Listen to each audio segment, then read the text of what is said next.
తిరుపతి లడ్డూలో కల్తీ నెయ్యి వాడారన్న ఆరోపణలు దేశవ్యాప్తంగా దుమారం రేపిన సంగతి తెలిసిందే.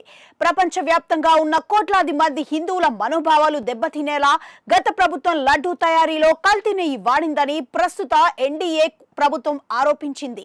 ఈ క్రమంలోనే ఈ వ్యవహారం సుప్రీంకోర్టుకు చేరగా ఈ రోజు అందుకు సంబంధించి కీలక ఆదేశాలు జారీ అయ్యాయి. లడ్డూ కల్తీ వ్యవహారంపై స్వతంత్ర దర్యాప్తు జరపాలని సుప్రీంకోర్టు ఆదేశించింది. సిబిఐ పర్యవేక్షణలో 5 సభ్యులతో కూడిన బృందం దర్యాప్తు జరపాలని స్పష్టం చేసింది.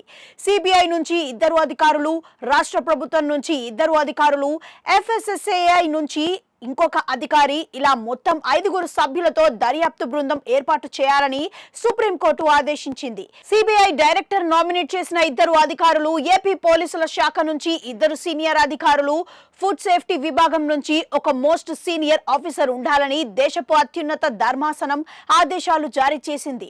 అంతేకాదు ఈ దర్యాప్తు మొత్తం సిబిఐ డైరెక్టర్ పర్యవేక్షణలో జరగాలని సుప్రీంకోర్టు ఆదేశించింది.